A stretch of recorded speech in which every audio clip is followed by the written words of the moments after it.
I just got a news from our brothers and sisters in Abu Dhabi that after their Monday, Thursday Eucharistic celebration, there was an instruction that the church in Abu Dhabi will be closed today. So, they don't have the veneration of the cross. They might not have an Easter vigil, and they might not have an Easter Sunday celebration. We include them in our prayers. They join us in our Lenten recollections. Please pray for them. The first reading said, He has done nothing, and yet He suffered. He has done nothing, and yet He suffered.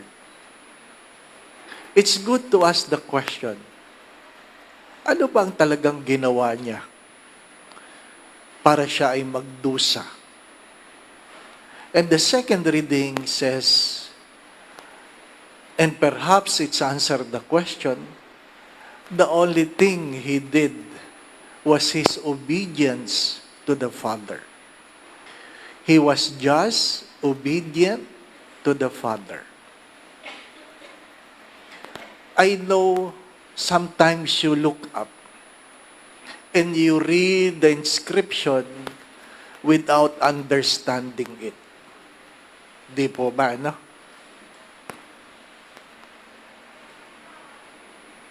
Maganda, ano po? Ang nakasulat diyan ay, because the Father loves me, I lay down my life. Because the Father loves me, I lay down my life. In Latin. But it's still true. I lay down my life because the Father loves me. Which comes first? The Father loves me, and I lay down my life, or I lay down my life because the Father loves me.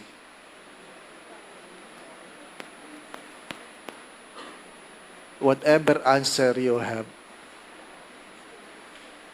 pray about it. It is an obedience out of love. It is an obedience out of love. My dear friends, my brothers and sisters, many times I have said this, that compliance is more evil than disobedience. Compliance is more evil than disobedience. That's why parents has to teach their children to obey, not just to comply.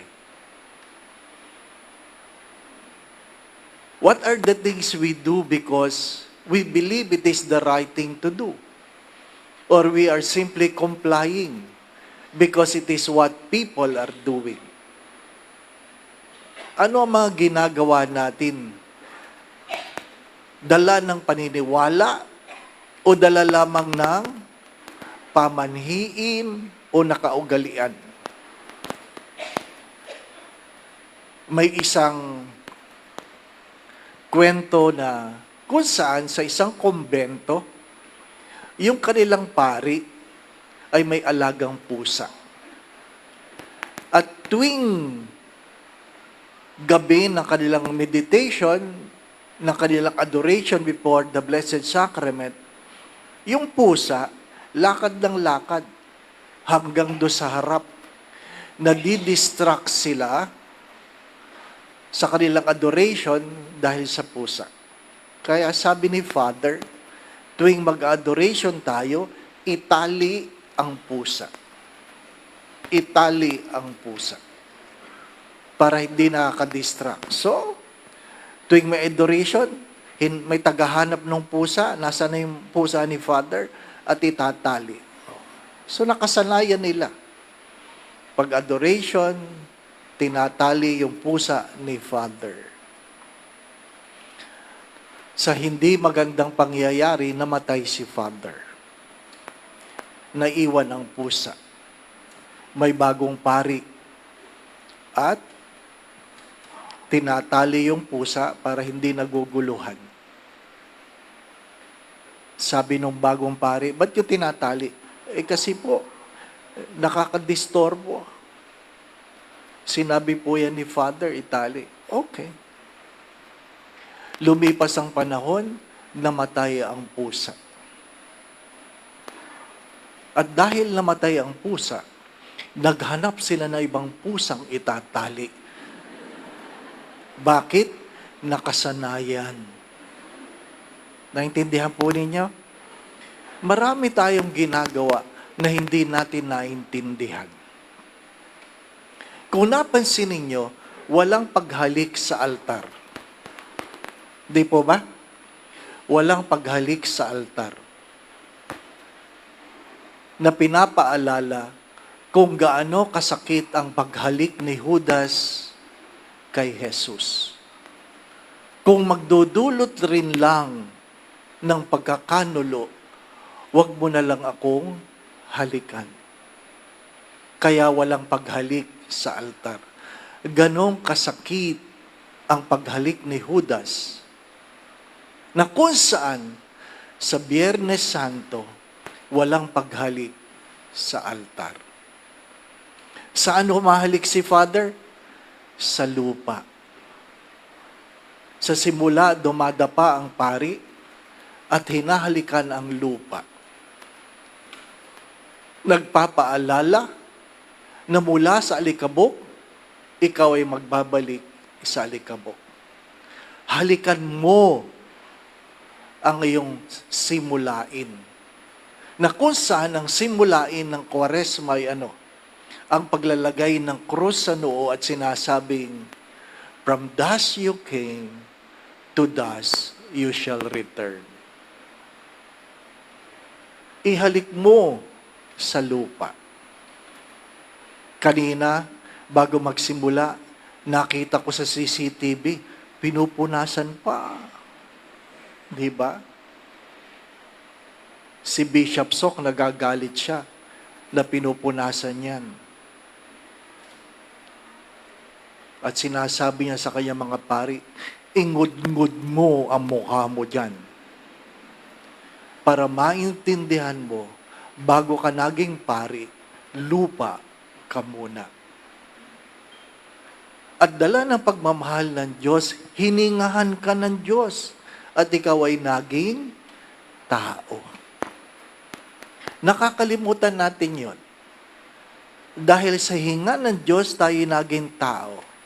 Nakakalimutan natin na tayo ay lupa lang. Walang saplot ang altar para naintindihan ninyo. Nang ipako ang Diyos, hinubaran siya. Hinubaran. Pagandahan ng table cloth. Pagandahan ng balot ng altar table. Di po ba, no? Kaya nakakalimutan mo. Minsan, ang Diyos na iyong sinasamba ay hinubaran sa harap ng tao. Kaya nga sinasabi ko ito, minsan na kailangan mong magdasal ng hubad.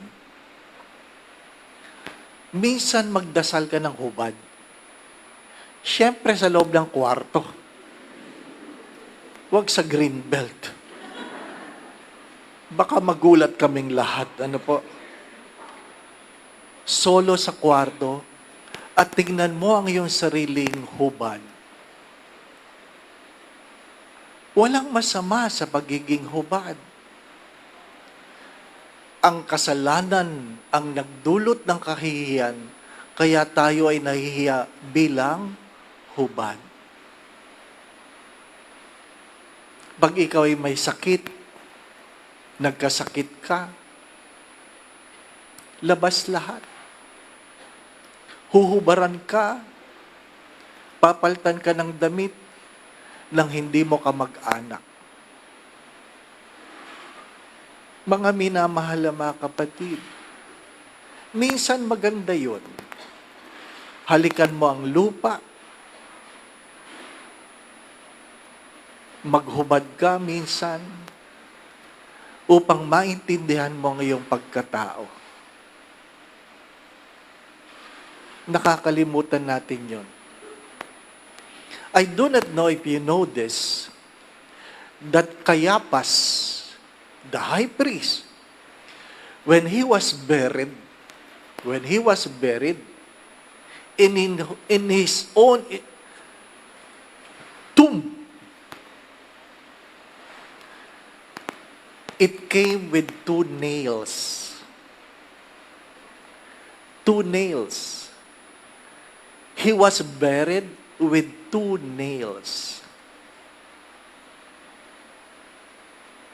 For one simple reason, perhaps. He died holding the nails that was used to crucify Jesus. Of course, nung binuksan yung tomb, wala na, abo na lang si Caiaphas. Ang meron ay nail. Kaya pag kayo pumunta sa Roma, makikita nyo yung isang pako. Pako na ginamit sa pagkakapako kay Kristo. Ganun pala kahaba yun. Ganun pala kalaki yun. At hindi siya makinis. Kaya, alam mo, habang pinapako, masakit yun. Pero kahit makinis naman, alam ko masakit pa rin pag napako ka. My dear friends, my brothers and sisters, what I'm trying to say, don't just celebrate this moment for the sake of doing it because everybody is doing it. Learn to understand the many symbolism that comes in our celebration. Perhaps the invitation is what? To look into ourselves. To look into ourselves. To examine our cases. Suriin ang ating mga paghalik. Yan ba'y paghalik ng katapatan? O sabi nga, a case of betrayal. Sabi nga na isang misis, alam mo, Father, ang pinakamahirap sa buhay may asawa, na mayroon kang katabi na ayaw mo siyang katabi. May katabi ka, pero nalulungkot ka dahil alam mong mayroon siyang ibang kasiping. Minsan lang, di po ba, no? Wala akong asawa. Pero yung aso ko, gusto niya katabi ako. Tumitigil lang sa kulit pag hinahaplos mo na siya. At sinasabihan mong, "Shh, gabi na." Mabuti pa yung aso, no? Ganun ba ang asawa mo? "Shh, gabi na." Tigil mo na yan kasi cellphone. Di po ba, no? Di ko po alam. But it's good to examine our relationships. Examine our own faithfulness. Walang ginawa ang Diyos para siya ay magdusa, maliban siya'y naging masunurin dala ng kanyang pag-ibig sa Ama. At hari nawa, tuwing tinitingnan mo ang iyong sarili, sana'y makita mo ang iyong sarili na minahal ng Diyos, minamahal ng Diyos, at mamahalin ng Diyos. Hindi dahil tayo ay karapat-dapat. Sadyang mapagmahal ang Diyos. Minahal tayo hindi dahil tayo ay nagbago. Hari nawa ang pagmamahal ng Diyos ang magbago sa atin. Minahal tayo ng Diyos hindi dahil tayo ay nagbago. Hari nawa ang kanyang pagmamahal ay magbago sa atin. My dear friends, my dear brothers and sisters, your talent will pass away. Your money will worth nothing at the end. Your friends will abandon you. Even your parents cannot prevent you from dying. You came forth in this world naked. You will be naked when you go. Talaga bang isusuot sa iyo yung damit na pinili mo? Hindi ko alam.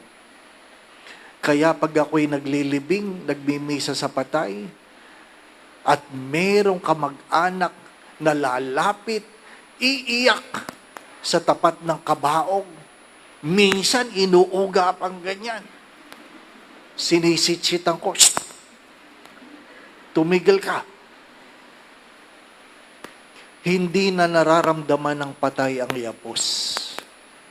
Hindi na naririnig ang patay kung ano man ang iyong sinasabi.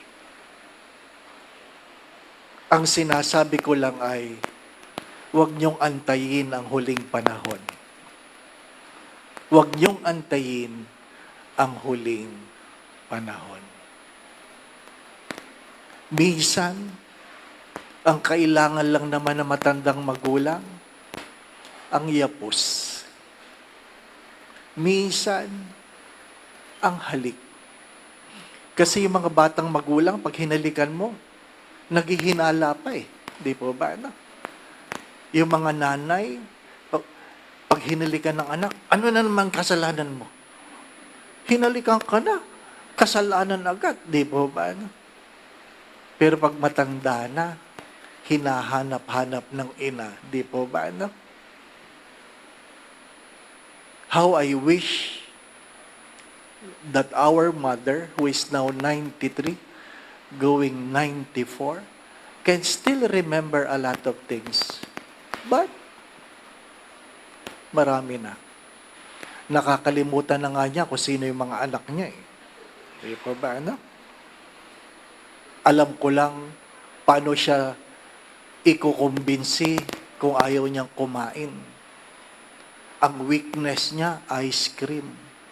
So, pag ayaw kumain, sabi ko, maglabas ka ng ice cream. Kakain. Kakain. At itong huli, napansin ko, kahit gano'ng kainit ang ulo, kasi nahihirapan, matanda na.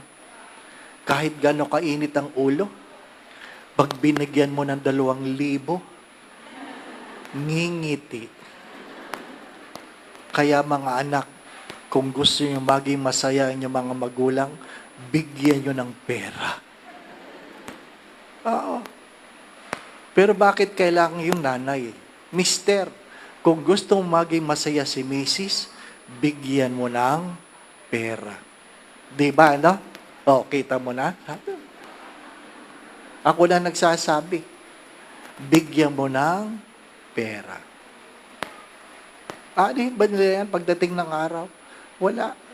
Makakalimutan nila yan. What I'm trying to say, find ways to express your love. Find ways to express your love. Why? As I always say this, we don't have the luxury of time. We don't have the luxury of time. Don't be ashamed of telling the people you love, I love you. I love you. Children, wala namang mawawala sa iyo kung sasabihin mo sa magulang mo, Ma, Pa, I love you. sometimes those words will repay their many sufferings because of you. I love you. Sometimes I'm sorry. Sometimes, thank you. I love you. I'm sorry. Thank you. My dear friends, my brothers and sisters, what I'm trying to say, go beyond the rituals. Understand the meaning. Seek yourself. Do not forget that we are all dust, dirty, and yet out of love, we were given life by God. And the sad story, that love did not beget love, but we allow our God to suffer because we forget who we are.